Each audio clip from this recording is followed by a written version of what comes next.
हम न्याय चाहते हैं, बस हम लड़े वाले नहीं ना, हमका न्याय चाहिए। को लेकर हाथ के लगाए हुए साहब हमारे दरबारे खड़े हैं, हमको कोई आदेश कांग्रेस नहीं, न्याय हम चाहते संख्या में तहसील पहुंचकर प्रदर्शन किया और मजिस्ट्रेट को अगर अब ज्ञापन 40 सौंपा। आदमी दारू पी के हमें सरंगी मार पीट के हमका निकाल के बाहर के दिए, गिरा दिए, सारी गिरफ्ती हमारी भर ले गए, ट्रैक्टर 5-5 ट्रैक्टर लेके, कोई न्याय नहीं है। इतनी बड़ी डकैती है साहब को लेकर अधिकारियों के चक्कर लगा रहा है। कार्रवाई कांग्रेस कार्यकर्ताओं ने स्थानीय प्रशासन और संबंधित जनप्रतिनिधि के खिलाफ नारेबाजी करते हुए निष्पक्ष जांच और कार्रवाई की मांग की। हम 40 साल से मामले में लगाए गए आरोपों की आधिकारिक पुष्टि नहीं हुई है। प्रशासन की ओर से विस्तृत प्रतिक्रिया का इंतजार है। मामले की जांच और प्रशासनिक कार्रवाई के बाद ही स्थिति पूरी तरह स्पष्ट हो सकेगी।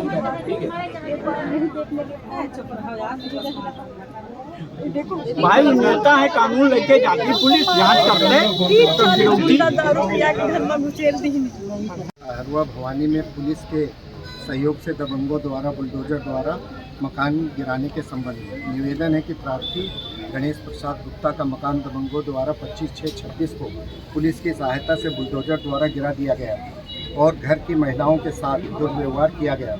इसी के विरोध में कांग्रेस नेता पीसीसी श्रीमती सुनीता सिंघल के माध्यम से आपको ज्ञापित किया जा रहा है कि यदि 15 दिनों के भीतर प्रार्थी को न्याय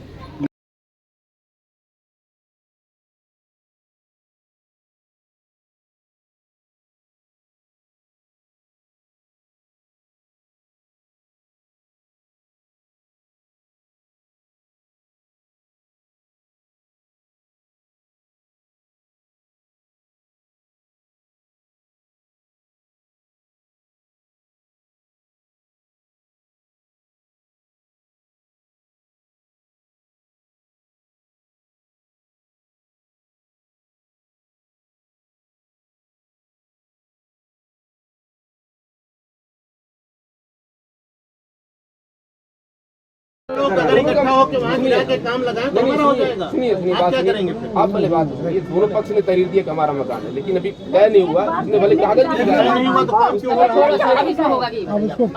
हमारे नहीं आपके ऊपर अगर प्रेशर हो तो वो बताइए। नहीं प्रेशर की कोई बात चुप रहो भाई। अरे चाची छोड़िए, आपके ऊपर प्रेशर हो तो वो बताइए, किसका प्रेशर हो बताइए। हमारे ऊपर जो जांच हो रही है 2 दिन में रिजल्ट आ जाएगा, जो भी हो गया उसके ऊपर कार्रवाई होगी। बाकी मकान वाला जो मामला है राजस्व का मामला है और सिविल में मामला चल रहा है, ये हमारे अधिकार क्षेत्र के बाहर है। हमारी जांच में जो भी आएगा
तथा धरना प्रदर्शन किया जाएगा।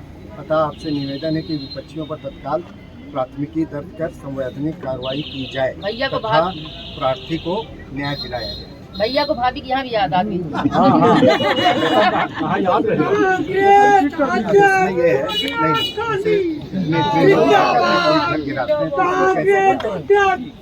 नहीं दिखा नहीं क्या बोल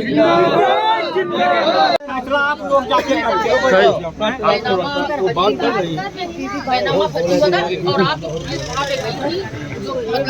इसकी जमीन थी, आप रह के तो गिरवाया।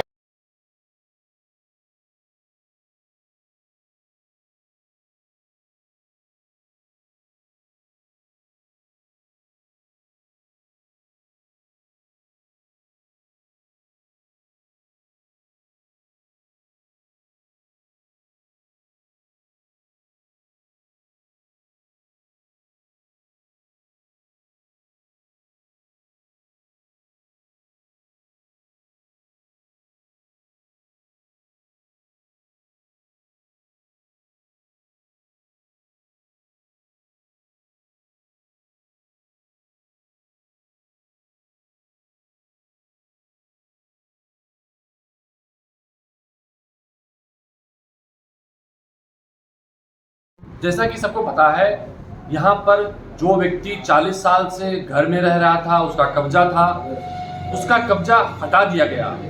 एक निजी आदमी जो भारतीय जनता पार्टी कार्यकर्ता है, बिना किसी कानूनी प्रक्रिया के, बिना किसी एसडीएम कोर्ट के आदेश के, किसी अदालत के आदेश के, उसका घर खुद बुलडोजर लेकर गिरा दिया। आज उसके संदर्भ में सुनीता जी ने हजारों की संख्या में कार्यकर्ताओं के साथ एसडीएम और सीओ ज्ञापन दिया। उसमें हमने इनसे कहा था कि जब आप आज ज्ञापन दीजिए, नोटिस दीजिए, अगर कार्रवाई नहीं होती जो कानून रूप से जरूरी है तो हम एक बड़ा प्रदर्शन करेंगे और सरकार से पूछेंगे। कानून नामक कोई चीज है? उत्तर प्रदेश में नागरिकों के कोई अधिकार हैं? सवाल सीधा है कि जो बुलडोजर अभी तक सरकार के संरक्षण चलता था, जिसकी स्टीयरिंग सरकारी कंट्रोल में होती थी, अब भारतीय जनता पार्टी के संगठन के लोगों ने रखी है और वो बुलडोजर सीधे गरीबों के घर गिरा रहा है। सवाल उत्तर प्रदेश की सरकार से ही है, क्या उत्तर प्रदेश में जो नागरिकों को कानूनी रूप से, संवैधानिक रूप से अधिकार प्राप्त हैं जीने के, रहने के, वो बचे हैं या नहीं बचे हैं? सरकार से ये भी सवाल है, क्या सरकार के लफंडर, सरकार के गुंडे पुलिस का काम करेंगे, रेवेन्यू काम करेंगे, कोर्ट और अदालतों के आदेश को नहीं मानेंगे? अगर ऐसा ही कानून लाना है, जैसे पहले डकैतों के समय होता था, जैसे आज़ादी के समय अंग्रेज करते थे पहले, अगर वही कानून लाना है, हम उत्तर प्रदेश के आला अफसरों और सरकार से पूछेंगे कि फिर आपका काम क्या है? आप संवैधानिक रूप से रहने कहने की बात बंद कर दीजिए।